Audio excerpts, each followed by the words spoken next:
Olá, pessoal. Beleza? Me ouvindo bem?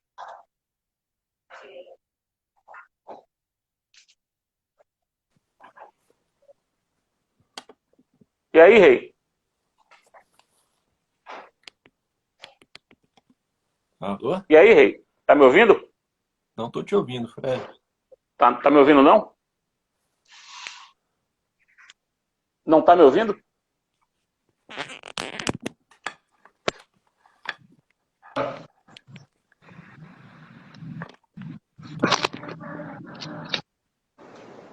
Tá me ouvindo, velho? Não tô te ouvindo. Você tá me ouvindo? Tô lhe ouvindo. Tô lhe ouvindo. Não, pra mim tá. O Não pessoal tá me ouvindo? sei o que tá acontecendo. Rogério tá dizendo que tá ouvindo os dois. Estão me ouvindo. Você quer Não tô sair e te entrar ouvindo. pra Será que ver? eu saio e entro? Sai, entre, sai, entre, sai, entre, sai, entre.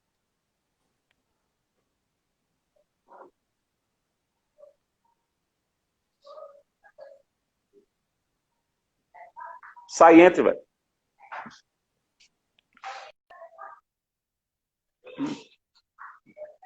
Vamos ver aqui. Beleza, estão me ouvindo bem, que bom. E Otávio Fragata aí, tudo bem, meu caro? Prazer. Paulo voltou.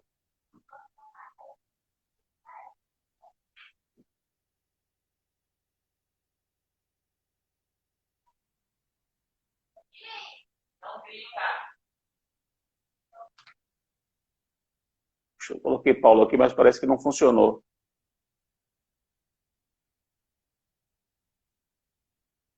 Vou tentar de novo. Tenta aí de novo, Paulo. Tenta de novo para ver se você consegue entrar. Uma galera entrando, gente de todos os lugares.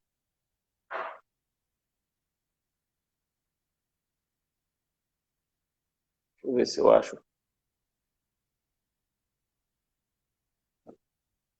Ah, vamos ver aqui agora. Juliana Melazzi, Agora sim. Saquarema. E aí, Beleza? tá ouvindo agora? Tô ouvindo bem. Pronto, maravilha. Tem uma galera aí presente. Eu acho que eu Um bom coloquei dia. o plug aqui para o carregador. Eu acho que isso interferiu no áudio. Não, massa. Beleza, bom dia a todo mundo. Paulo, meu querido, obrigado por ter aceitado o meu convite. Conversar comigo aí nessa manhã de terça-feira. Um tema que você conhece bem, foi objeto da sua tese de doutorado. Eu vou fazer uma apresentação sua, vou lhe fazer uma provocação, e aí você faz as suas primeiras palavras iniciais e responde a minha provocação. Paulo Mendes, meus caros, professor do IDP, Instituto de Direito Público, lá em Brasília. Ele é mestre e doutor pela Federal do Rio Grande do Sul. Fez pós-doutorado comigo aqui na Bahia, aqui na UFBA. Começou a fazer seu mestrado na UFBA, aliás, há 15 anos atrás. Fez matéria comigo, só que aí ele passou no concurso para procurador da Fazenda Nacional, cargo que ele exerce até hoje, ele é procurador da Fazenda Nacional, e aí teve que se mudar para o Rio Grande do Sul, e aí se aninhou com meu amigo Daniel Mitidiero, lá na faculdade da URGS, e aí fez seu mestrado e fez o doutorado lá. No mestrado escreveu sobre coisa julgada e precedente, de cuja banca eu estive presente, eu participei, e no doutorado escreveu a sua tese, inclusive a primeira tese de um orientando de Mitidiero, escreveu a tese sobre segurança jurídica e processo. Uma tese que eu reputo muito importante, já disse isso para ele. É uma tese publicada pela RT, não sei se ele está com ela aí em mãos para poder mostrar para o pessoal. Se tiver, mostra para o pessoal, Segurança Jurídica e Processo. Publicada pela RT na coleção que Mitidiero, Marinoni e Arenhardt coordenam. É uma tese muito importante, porque me parece que ela capta, é, capta o espírito do tempo. Quando uma tese ela está alinhada ao espírito do tempo, ela tende a ser uma tese permanente. permanente e uma tese muito útil, uma tese muito relevante. E eu acho que Paulo ele acertou quando resolveu estudar o processo a partir do paradigma da segurança jurídica, mas um paradigma da segurança jurídica do século XXI, de hoje. Quando a dogmática do processo, pelo menos aquela que boa parte de nós foi educada, é uma dogmática de um paradigma de segurança jurídica bem diferente. Bem diferente. Então, eu gosto muito dessa tese, participei da banca também de doutorado. É um livro que eu reputo muito importante. Eu coloco esse livro como uma das grandes teses tese de doutorado pós-CPC, que eu vi, que eu pude acompanhar. Realmente é uma tese com ideias muito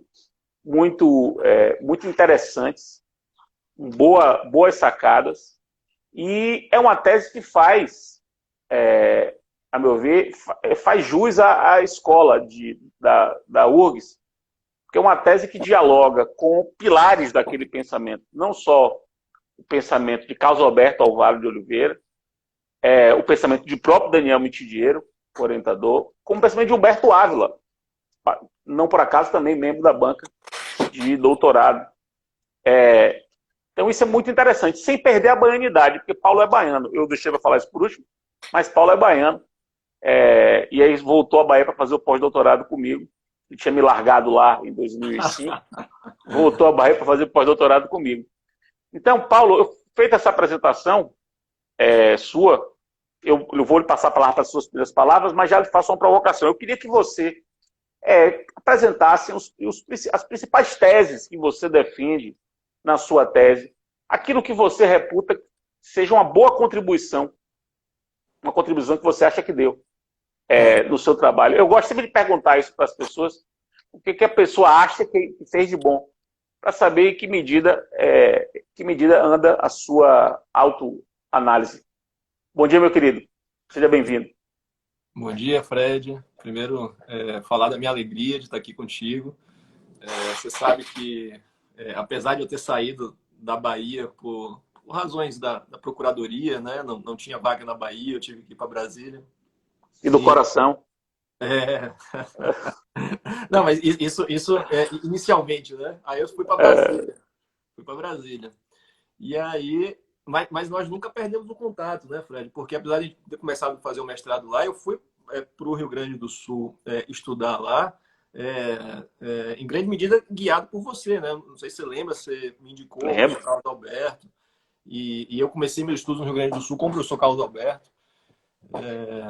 Então, eu tenho essa gratidão, né, histórica com o professor Fred. O professor Fred, como eu já disse no Instagram, é uma grande referência pessoal e profissional para mim, que me acompanha aí durante minha jornada. E além de tudo que você Fred, eu acho que tem uma característica que eu queria sublinhar, que eu te considero um grande garimpador jurídico, né? Um grande garimpeiro.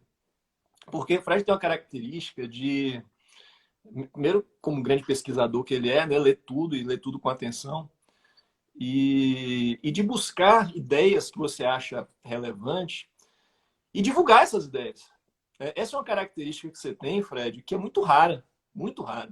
Eu tento fazer isso com os meus alunos, com as minhas pesquisas, porque eu admiro muito isso. Tanto é que talvez as minhas ideias que mais tenham sido divulgadas foram por sua mão, com suas palestras e tal. E eu tenho certeza que eu falo aqui em nome de muitos doutrinadores, principalmente mais jovens, né, que escrevem e tem em você esse megafone, né, para usar a palavra atual. Então, eu te agradeço muito por isso e agradeço o convite. Para mim é uma alegria muito grande estar podendo conversar um pouco aqui sobre essas ideias, né? Esse livro, eu tenho muito...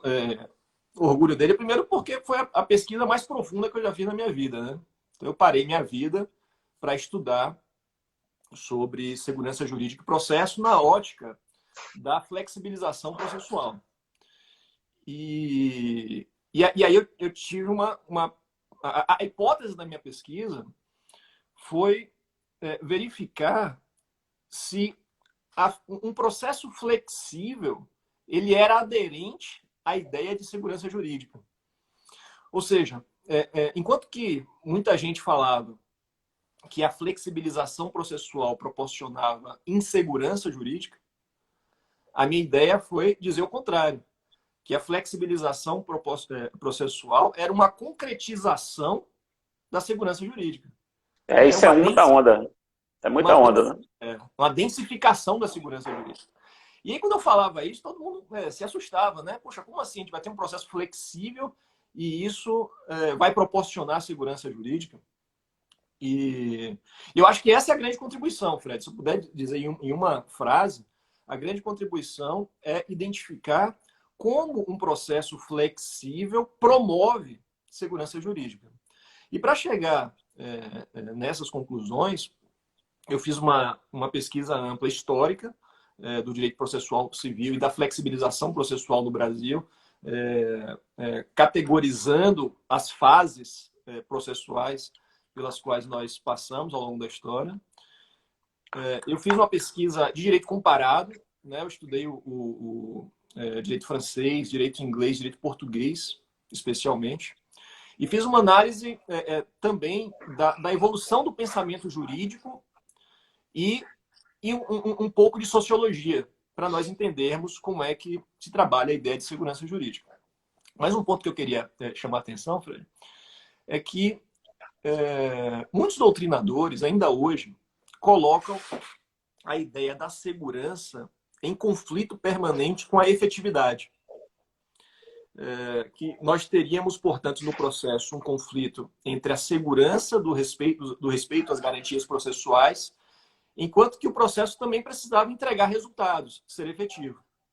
E essa é uma ideia que está muito presente, por exemplo, no formalismo do professor Carlos Alberto. Carlos Alberto. Isso. Que foi replicada na tese do... Pô, esqueci o nome do professor do Rio Grande do Sul, que escreveu sobre devido processo legal. Sérgio Matos. Sérgio Matos, pô, grande Sérgio, uma grande referência para mim, me ajudou muito tanto na tese quanto na dissertação do mestrado. E a gente vê vários outros doutrinadores, Tucci, Couturi, todo mundo fala Essa tensão, né? Dessa tensão entre segurança e efetividade. Então, o que eu trabalho na tese? Eu trabalho a ideia de que a segurança ela não está no mesmo patamar da efetividade. A segurança tem que ser vista como um sobreprincípio. E como um sobreprincípio, a efetividade, na verdade, é uma das dimensões da segurança jurídica. E a partir daqui, a partir dessa mudança de plano teórico, a gente começa a enxergar que uma das funções relevantes do processo é ser um processo de resultados. E para ser um processo de resultados, e isso tem a ver com a segurança jurídica, isso é uma densificação da segurança jurídica, eu preciso de um procedimento adequado para alcançar esse objetivo. E quando nós falamos de processo... um processo inefetivo, é também um processo inseguro, né? Exatamente. Exatamente. A gente tira a segurança jurídica desse conflito e coloca ela... muito boa sacada, muito boa sacada, muito boa. E veja, eu não sei se você viu esse ano agora, 2020, nessa sequência absurda de produção, de conversas em todos os lugares, eu tive um insight, eu percebi, sabe aquele verbo em inglês, to realize, que em português é difícil de você traduzir? Eu realize, me dei conta, assim, de uma coisa que estava dentro de mim, eu não tinha percebido. Isso foi até uma aula que eu dei para o grupo de pesquisa de Léo Cunha, que o grande apanágio do CPC 2015 é a flexibilidade. Se daqui a 50 anos alguém for olhar para o que o código... Qual é a grande marca do processo civil brasileiro pós-CPC 2015? Eu estou convencido que é a flexibilidade, ou seja, é um processo que apostou decisivamente na flexibilidade já no plano legislativo, flexibilidade por decisão judicial, quer dizer, flexibilidade pelo juiz, e a flexibilidade negocial. Então, as três frentes da flexibilidade foram apostas muito claras do CPC de 2015, né? E talvez seja isso, Paulo. E também eu tive esse insight esses dias.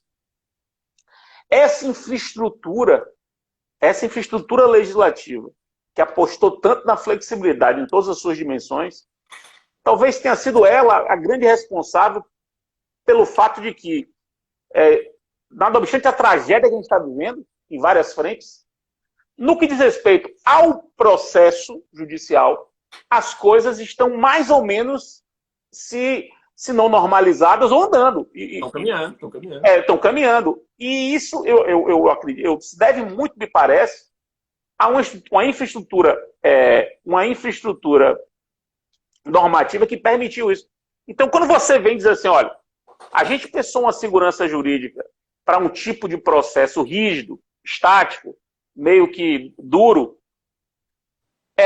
num sistema em que é estruturalmente flexível, é preciso repensar a segurança jurídica. Então, por isso que eu acho que a sua tese é uma tese que está em sintonia fina com o tempo.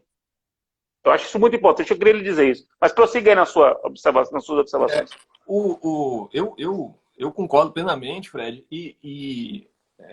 a ideia fundamental da tese, que é essa noção de dizer que a flexibilização processual está em consonância com a segurança, faz com que, principalmente o capítulo 2 da tese, dê respaldo a tudo isso que está acontecendo hoje.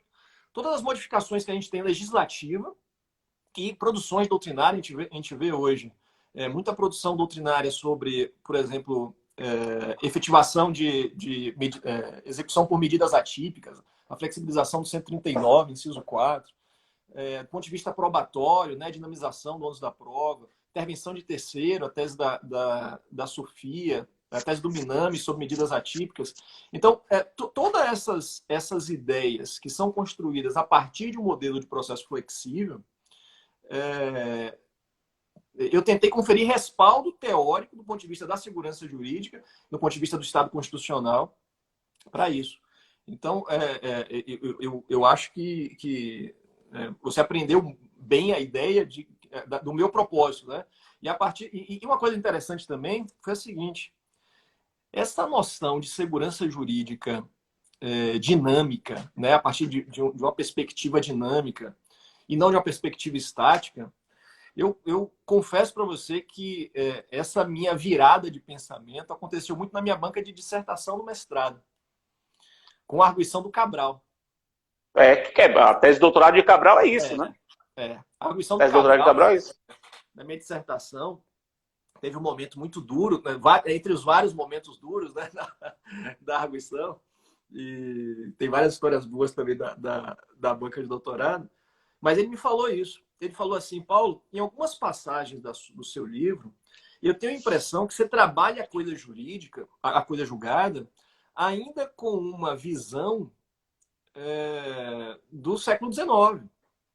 A coisa julgada do ponto de vista de uma segurança jurídica estática. Eu acho que você precisa pensar sobre isso.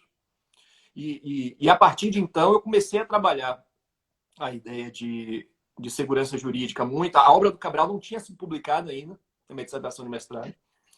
A tese não? A dissertação foi quando? Foi que? 2012?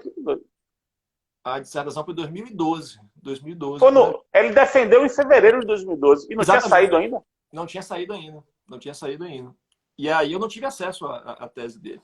Então foi algo que mexeu bastante assim comigo, né? E aí eu comecei a estudar. Mas o livro de Ávila tinha saído. Você também se baseou muito. O livro de Ávila também eu acho que é um marco importantíssimo, né? Claro. Nessa reconstrução dogmática da segurança jurídica, né? Tanto que nas edições subsequentes, ele começou com segurança jurídica tributária e hoje é o livro Teoria da Segurança Jurídica. Né? Exatamente. E esse é um dos motivos, você me influenciou para o nome do livro, né? Segurança Jurídica e Processo. Porque foi um livro que foi pensado inicialmente para trabalhar a flexibilização processual. Eu acho que até o nome da tese estava com flexibilização processual. Mas aí, no capítulo 2, como eu me dediquei a tentar forjar uma teoria da segurança jurídica, né? Fazendo um perfil estrutural, um perfil substancial, e analisando a ideia de segurança jurídica a partir dos contornos culturais atuais, você falou, não, Paulo, coloca a segurança jurídica no título, que eu acho que essa é a grande contribuição. E isso é uma coisa boa e acaba sendo um problema também, Fred, porque muita gente lê minha tese buscando a ideia de segurança jurídica no processo, mas quem estuda flexibilização processual acaba não tendo a minha tese como uma das referências de pesquisa. Isso é um problema.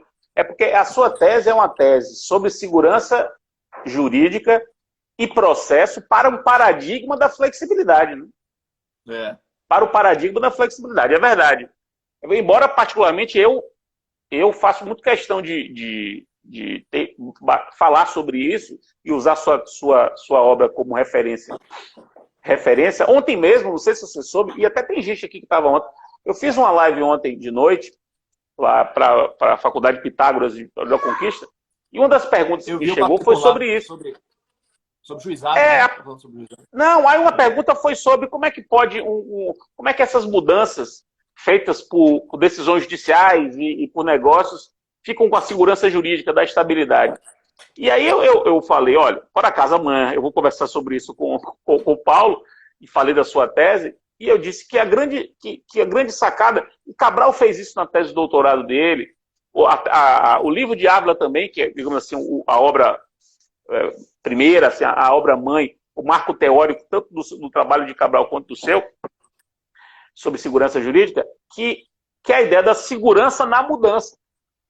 Quer dizer, é preciso fazer a segurança na mudança. Inclusive, você tem um trocadilho que seria interessante você falar, que é aquele trocadilho que você faz em segurança pelo processo e segurança no processo. Isso, Porque explica aí para a galera isso. Quando eu comecei a estudar segurança jurídica, né, eu tentei fazer uma tese que fizesse um esboço da segurança jurídica no processo como um todo. Primeiro, eu percebi o seguinte, Fred. Ninguém trabalhava, poucas pessoas trabalhavam a segurança jurídica de uma forma geral. Geralmente se trabalhava a segurança jurídica sobre aspectos muito pontuais, escolha julgada, né, processo no tempo, direito intertemporal, tutela provisória. Tutela provisória, exatamente. Então, eram tratamentos pontuais da segurança jurídica. Qual era a minha ideia? Fazer um tratamento mais geral da segurança jurídica. Tanto é que eu falo que a minha proposta é de uma análise holística da segurança jurídica, né? Holística como uma análise do todo do processo da segurança jurídica. Porque a segurança é um princípio pervasivo, que ele alcança todas as dimensões do processo, desde o início até o seu final. E, a partir dessa premissa, eu montei dois perfis da segurança jurídica. Um perfil estrutural e um perfil substancial. Né? Estrutural para a gente entender como ela se conforma dentro do processo.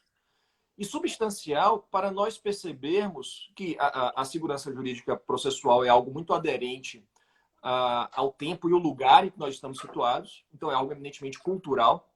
Né? A segurança de hoje com certeza vai ser diferente da segurança de 100 anos para frente. Então, eu tentei situar culturalmente o nosso Estado de Direito hoje para definir, mas a sua pergunta diz respeito ao primeiro aspecto, ao perfil estrutural da segurança. E aí, no perfil estrutural da segurança... Cabral entrou na área aí, viu? Legal. Estamos falando de você aqui, Cabral. E no perfil estrutural da segurança jurídica, eu distingui também duas dimensões, né? A segurança no processo e segurança para o processo.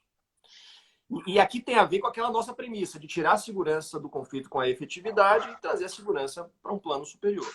Então, quando nós falamos em segurança jurídica no processo, nós temos que perceber, em primeiro lugar, que nós estamos falando de uma segurança dentro do processo, ou seja, conferir as garantias processuais às partes para que o direito seja adequadamente analisado e as provas analisadas e, portanto, a gente tem uma decisão justa, mas também na segurança pelo processo.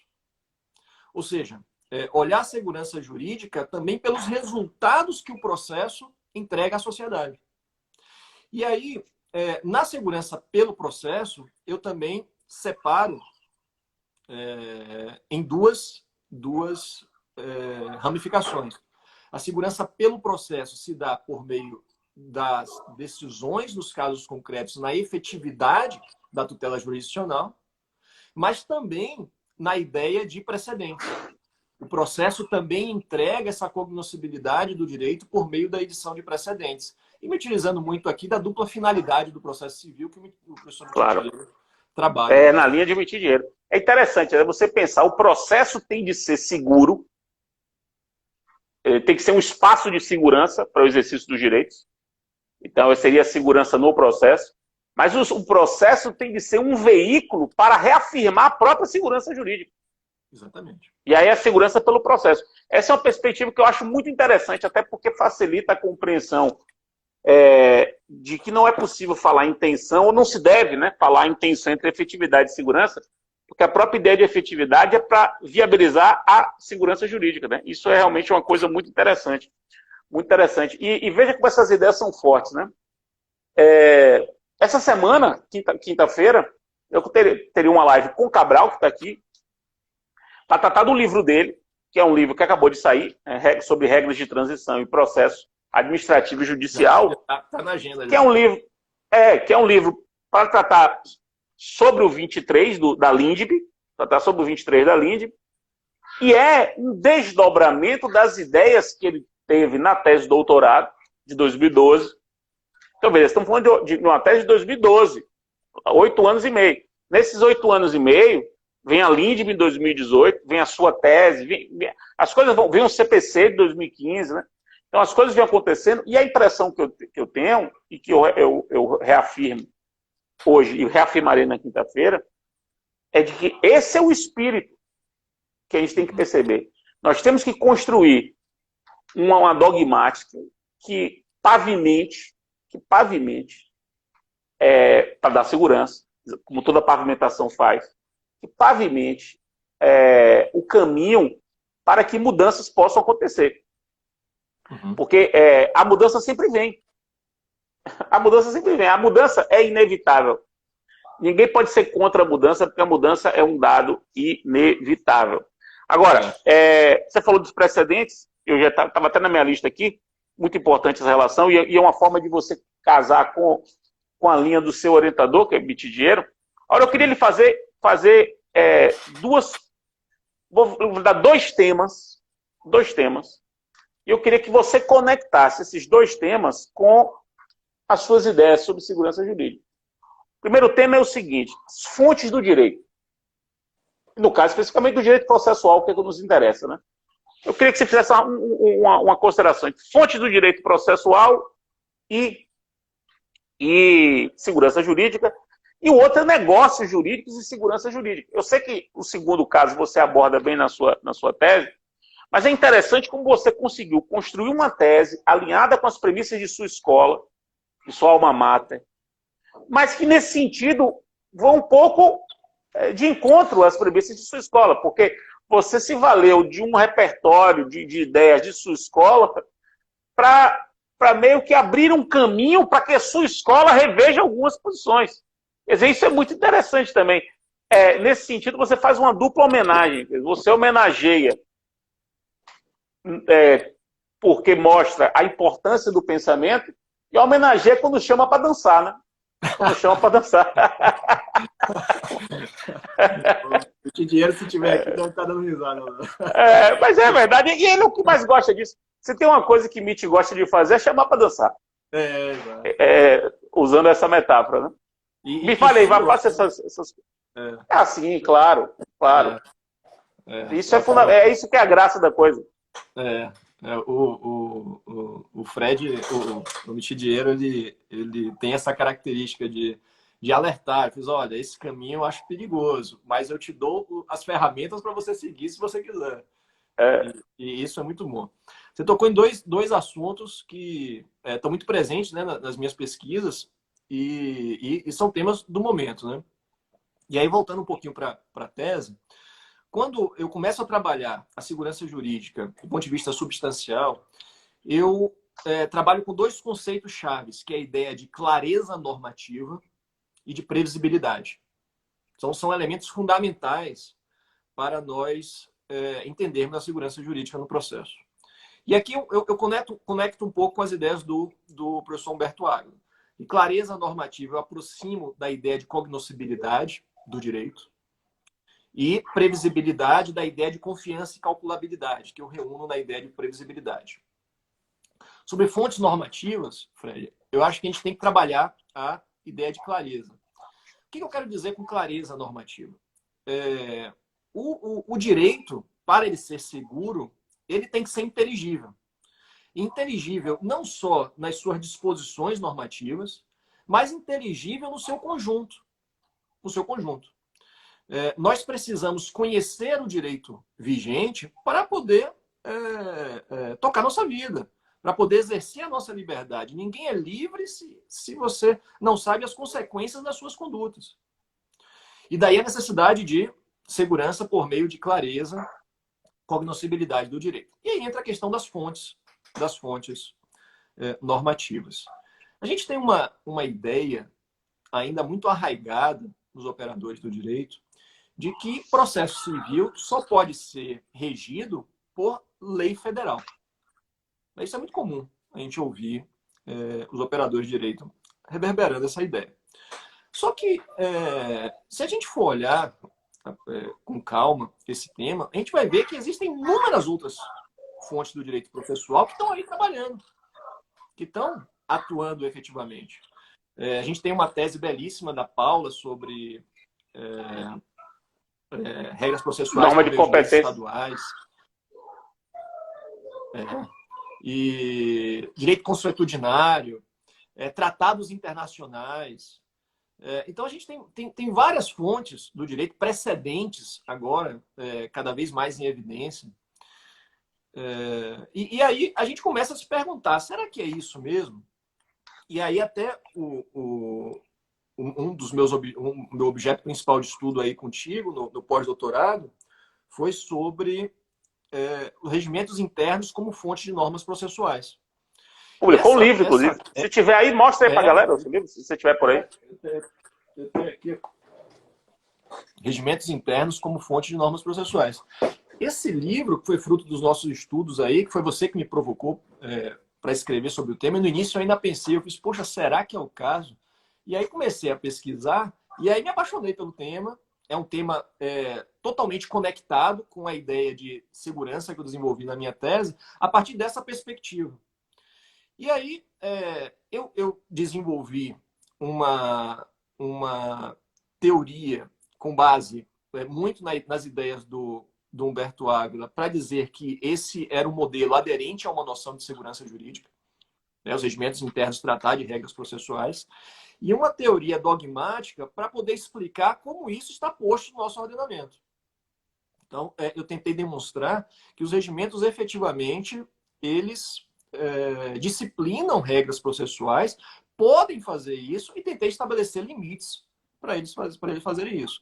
Então, me parece, Fred, que nós estamos hoje diante de um direito processual que tem acesso a fontes das mais diversas. E a gente tem que perceber isso, porque isso influencia o nosso dia a dia. Se a gente for olhar, por exemplo, o direito francês, eu acho que o direito francês e o direito americano são duas boas referências para a gente no particular. O Código de 75 da França, ele foi um compilado de regras infralegais, de decretos que foram editados. E Cabral aponta bem isso no livro Convenções Processuais, porque essa foi uma abertura do direito francês para os negócios processuais, tendo em vista que era um direito mais afeito a fontes diversas da legislação. Se a gente for ver o direito americano, a Suprema Corte norte-americana tem um poder regulamentar enorme. O primeiro capítulo desse livro trata justamente desse poder regulamentar da Suprema Corte norte-americana. O que nos faz perceber que isso é algo que não é estranho a outros países e é algo muito presente na nossa realidade. Então, a gente tem que abrir a cabeça para outras fontes do direito processual e uma observação que me parece relevante. Muitas pessoas já perguntaram para mim, mas, Paulo, isso não vai gerar uma insegurança, o fato de os regimentos tratarem de processo civil nos diversos tribunais. E a resposta que eu dou é: qual é a alternativa que nós temos a isso? Porque, assim, o legislador federal, além da lentidão natural do processo legislativo, ele não consegue acompanhar as mudanças, ele jamais vai conseguir reger todas as relações. Agora a gente está com um problema seríssimo no STF sobre como é que resolve empate. Empate. Não tem nada na legislação. O regimento interno do STF trabalha esse tema. E a pergunta que eu faço é: qual é a solução que nós queremos? Uma ausência normativa? Né? Você prefere chegar num tribunal em que você não tenha nenhuma norma regendo, o 942, por exemplo, né? A disciplina do 942, na ampliação do colegiado? Ou confere maior segurança jurídica se o tribunal já disciplinar como vai se dar aquele julgamento naquelas situações. Então, me parece que é interessante isso, do ponto de vista da cognoscibilidade do direito, da clareza normativa, que essas fontes se comuniquem. E aí nós estabelecemos parâmetros de validade. E foi isso que eu tentei fazer na tese. Olha, até onde o regimento pode ir, qual é a função dos precedentes, etc, etc.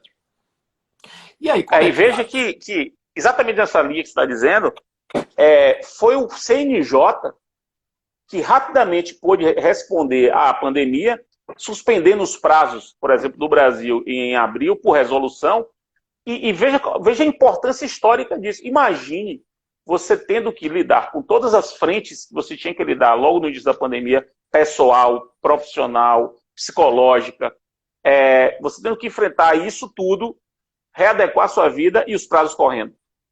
Eu não daria conta. Então a resolução vai um pouco nessa linha do que você está dizendo. Ela deu segurança jurídica e estabilizou completamente as relações. Né? Muito importante. Agora fale sobre os negócios. Fale sobre os negócios. Um baita exemplo, né? De fontes. Baita exemplo. Você vai dizer que isso não é uma regra processual? Você vai dizer que isso não deveria ser feito? Que a gente deveria esperar o Congresso agir? Negócios processuais.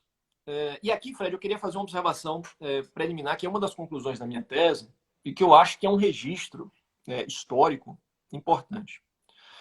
Durante a formulação do código, nós tínhamos duas regras que conferiam uma abertura do processo para que o juiz fizesse a adaptabilidade processual.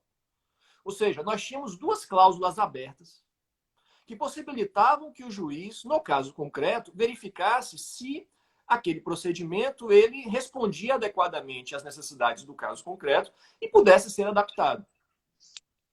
E isso é em sintonia com a tese do Gajardoni, por exemplo, que é uma tese que me impactou muito. Eu brinco dizendo que foi uma tese de 2008. 2008. Publicado em 2008. Né? Publicado em 2008. Eu brinco que eu penso bastante diferente do Gajardoni de 2008. Eu acho que ele é muito diferente hoje, né? Mas eu brinco dizendo que eu penso igual o Gajardoni multiplicado por -1. Você que gosta dessa questão. Eu sempre falo isso.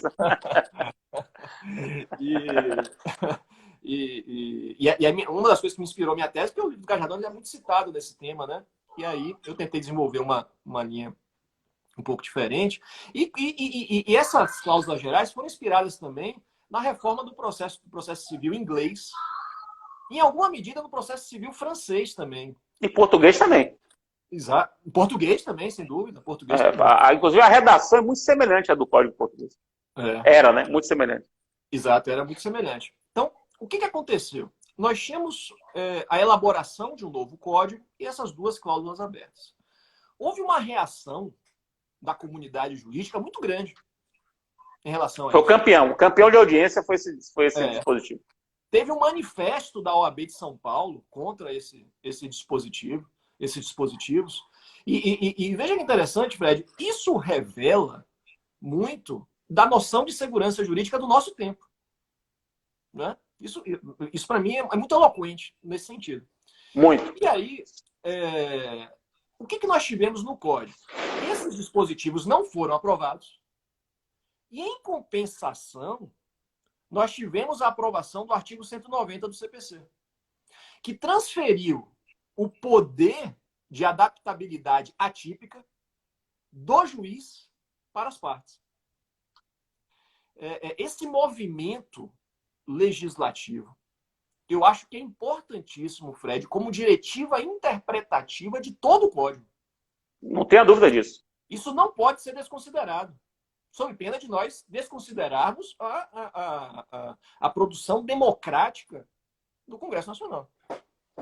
Eu acho que isso tem muito a ver, tem a ver com teoria da interpretação, né? Em que medida os atos preparatórios influenciam na atividade interpretativa.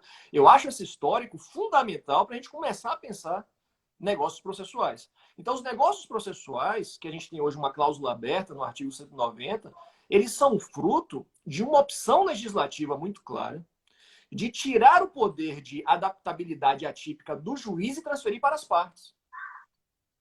O que me faz pensar, Fred, que do ponto de vista democrático, de participação, nós estamos mais avançados do que, por exemplo, o direito inglês, do que o direito francês, do que o direito português. Porque esses ordenamentos, o que eu venho percebendo? Principalmente no inglês, direito inglês. As reformas do direito inglês, elas aconteceram muito no afã de conferir celeridade ao processo. Né? De conferir um processo que fosse menos burocrático, menos custoso e mais rápido. Mais rápido. Então, muitos poderes estão sendo conferidos aos magistrados para que o processo simplesmente seja rápido, sem nenhuma preocupação com a segurança, sem nenhuma preocupação com o processo democrático, participação dos jurisdicionados. É uma boa reflexão. Na França, o juiz vai, e eu queria falar sobre esse tema, se der tempo, sobre os circuitos processuais.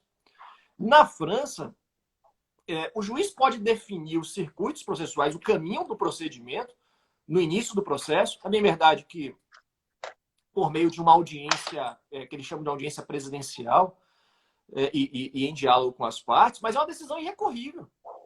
Ele vai definir qual é o procedimento e essa decisão é irrecorrível.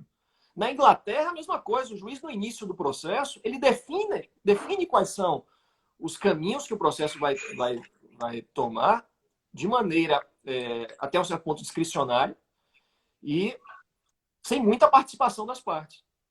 O direito brasileiro tomou um caminho oposto. Em vez de nós confiarmos ao juiz todo esse poder de adaptabilidade, esse poder... Embora, Paulo, eu acho que você tem toda a razão, e o histórico é exatamente esse. O artigo 190, ele nasceu na tramitação na Câmara dos Deputados, por uma provocação minha. Chamei Pedro Henrique Pedrosa Nogueira, que era meu orientando no doutorado, que tinha acabado de defender a tese de doutorado sobre negócios processuais, em 2011. Eu fiz: Pedro, eu estou querendo colocar um dispositivo para consagrar a tipicidade dos negócios e substituir a atipicidade pelo juiz. Estava todo mundo criticando. Havia, na época, uma crítica muito grande aos poderes do juiz. Isso casava muito com o julgamento do mensalão, que começava naquela época. Eu nem sabia. O Congresso estava muito... Nem sabia desse diálogo seu com o Pedro. Foi. Aí eu fiz: Pedro, porque naquela época, isso foi no segundo semestre de 2011. O que eu fiz? Eu pegava os temas que eu queria colocar no código, alguns eu fazia, e outros eu ia buscando gente para poder me ajudar, para poder andar rápido, porque havia uma expectativa louca, insana, mas havia, esse código vai ser votado rápido na Câmara, vai ser votado rápido, então eu tinha que colocar o máximo possível naquele mínimo de tempo. Então eu ia desmembrando. Pega, fica isso aqui, veja isso aqui, veja isso aqui. Eu ia organizando o movimento, né? Organizando o movimento. E eu fiz, Pedro, minuta aí para mim. Aí Pedro mandou, minutou, a gente arrematou o texto e a gente colocou naquilo que depois se desdobrou em 190, 191. Aí passou o Leonardo Greco, que fez sugestão, foi melhorando o texto. Aí veio o FPPC de Salvador, aí deu uma aprimorada no texto, até por provocação sua, deu uma aprimorada no texto na reta final da Câmara. Mas o histórico foi esse. Porque os deputados queriam... Qual era a lógica? A lógica é assim: dá aos deputados discurso. É um código que vai democratizar com a participação das partes, vão fazer acordos de procedimento. Eu me lembro bem que Sérgio Barradas falava muito, usava muito isso. Muito. Então, realmente, você tem toda a razão quando você posiciona.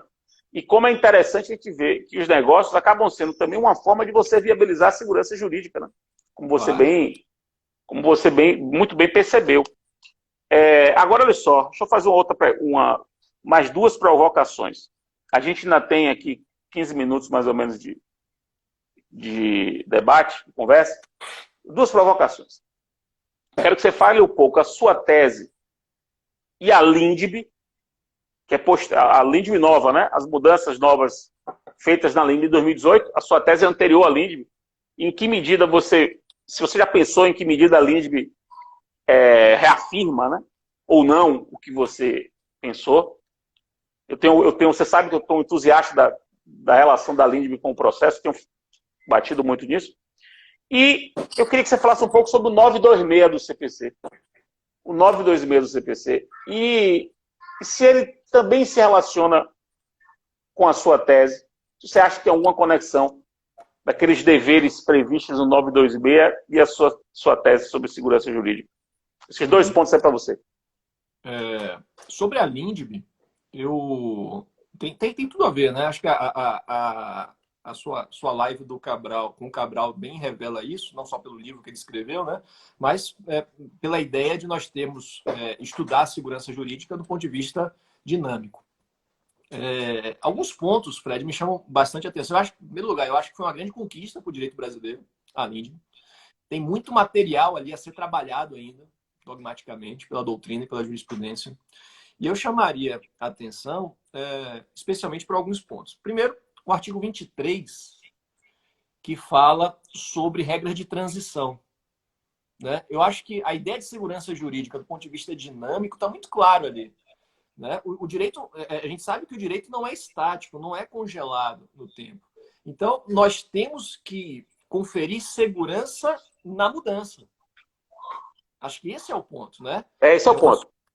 Uma suavidade na mudança de maneira que as partes possam conferir segurança, ter segurança, né, na sua vida. E isso vale para inúmeros aspectos do processo. Se a gente for... Isso dá para fazer um diálogo muito interessante, por exemplo, com modulação de efeitos. Modulação de efeitos. Tem muita gente que faz uma conexão entre o 927, parágrafo 3º do CPC, com o artigo 23 da LINDB, para reforçar a necessidade de modulação de efeitos.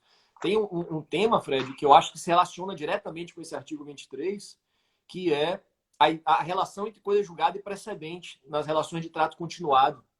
Muito, que é a sua dissertação de mestrado. Exato, porque ali a gente tem e tem dois temas do STF para ser julgado, né? Talvez seja julgado esse semestre.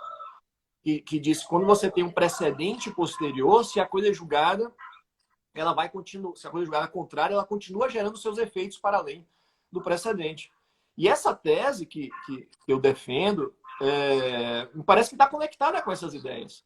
Porque você preserva o passado, mas você proporciona uma adaptabilidade, né? Uma acomodação das coisas para a nova realidade. Então, eu acho que o artigo 23 tem um potencial incrível. Do ponto de vista da interpretação do direito, isso é uma coisa que eu estou pensando, Fred. O livro do Cabral eu já pedi, não chegou ainda, estou doido para ler o livro dele. Mas, quando ele fala que nós temos que considerar as consequências econômicas, administrativas, as consequências do julgado, né, trazendo um certo consequencialismo para a legislação. Será que a gente positivou regras de interpretação? Não tenho dúvida disso. Eu defendo isso, né? Defendo expressamente. Eu digo que a gente tem uma constelação de postulados interpretativos. Proporcionalidade, razoabilidade, ponderação, integridade e coerência, devido observar as consequências da decisão do artigo 20 da LINDB. É uma constelação. Veja como isso é importante, Fred. Eu acho que um dos maiores fatores de insegurança do direito brasileiro é a falta de compreensão dos operadores sobre a importância da interpretação e o que significa a interpretação. Não à toa, Humberto Ávila, ele tem um livro que eu gosto, um artigo que eu gosto muito, que é Imunidade de Livros Eletrônicos. Se eu não me engano, é Argumentação Jurídica e Imunidade de Livros Eletrônicos. E ele tenta estabelecer ali uma espécie de classificação de importância dos argumentos interpretativos. E aí ele fala sobre argumentos institucionais e argumentos não institucionais. E argumentos institucionais imanentes e transcendentes. Para dizer, olha, nós temos que dar maior relevância à interpretação gramatical, à interpretação sistemática, à interpretação teleológica, que são argumentos imanentes ao sistema, que estão dentro do sistema e que prestigia, portanto, o elemento democrático e separação dos poderes. Não que os outros argumentos externos não influenciem, mas esses devem ter um peso menor na interpretação. E aí Humberto tenta fazer uma espécie de hierarquização dos argumentos. Por que eu estou falando sobre isso? Porque nós temos que pensar que, muitas vezes, o que confere segurança é o caminho interpretativo e não simplesmente a solução final. Até para julgamento de outros casos.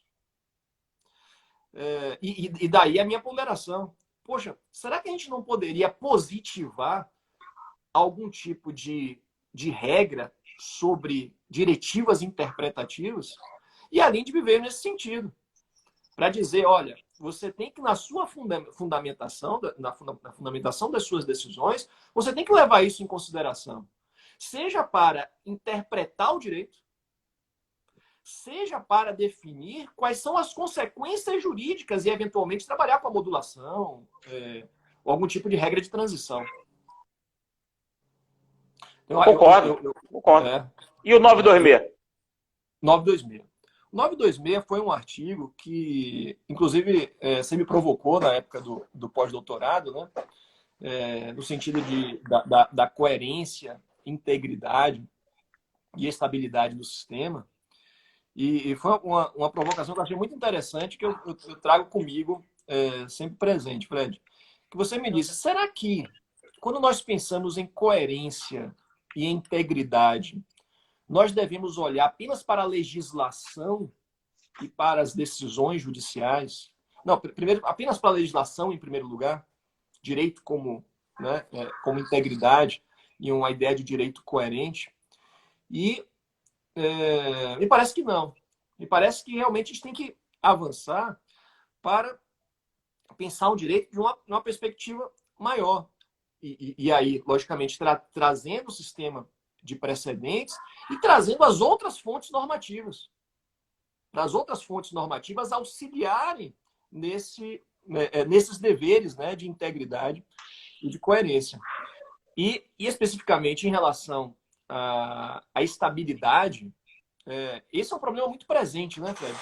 Talvez seja um dos assuntos mais preocupantes e que precisa mais ser amadurecido no processo civil, em relação à estabilidade do direito, como um todo. E eu até dei uma palestra há uns dias atrás sobre a insegurança que o STJ e o STF geram a não definir quem vai dar a última palavra, gerando uma instabilidade muito grande, gerando um problema enorme de coerência no ordenamento jurídico. Muita coisa.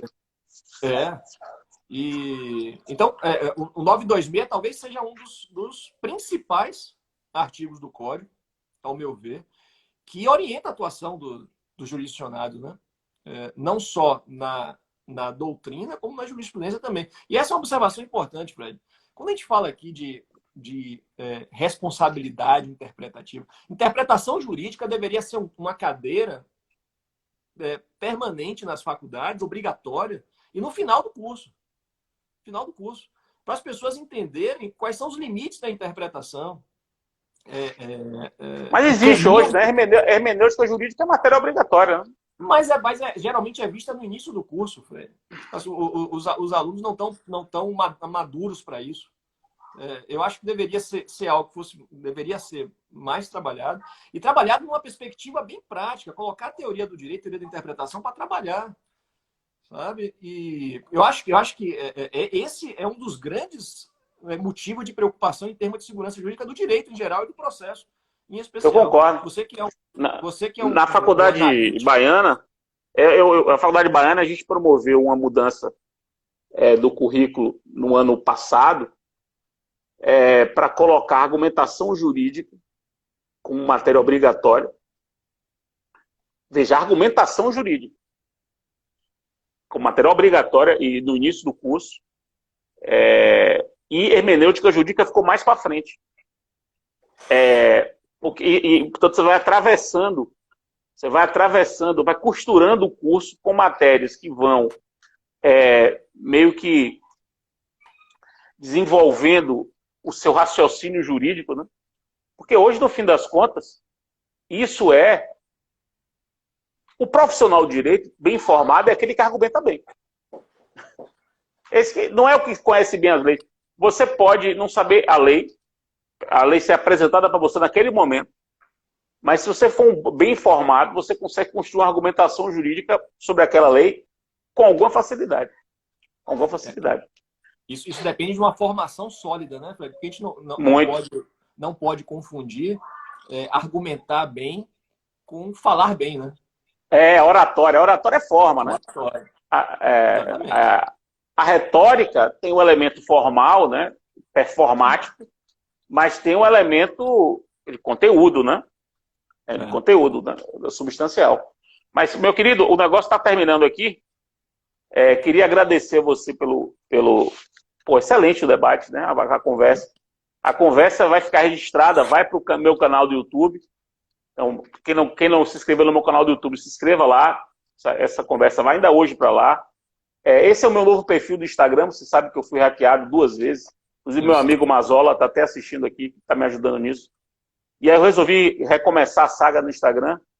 E esse é o meu novo perfil. Para quem não me conhecia, me siga aí. Siga o canal do Telegram, o megafone do Processo Civil, lá no Telegram. Se quem não conheceu o Instagram do professor Paulo Mendes, siga o professor Paulo Mendes. Grande figura, grande sujeito. Muito obrigado, meu querido. Faça aí as suas palavras finais para a gente se despedir da galera. Eu quero agradecer, Fred. Para mim é uma grande oportunidade, assim, um momento muito especial, pessoalmente, pela relação que a gente tem, né, desde de muito tempo. E um momento muito especial profissionalmente, porque é impressionante, Fred, o alcance que sua palavra tem. As pessoas mais próximas de mim, né, vinham falar comigo emocionadas, assim, de eu estar falando contigo. E é impressionante o sentimento que as pessoas têm por você, sabe? E eu acho que isso é muito merecido.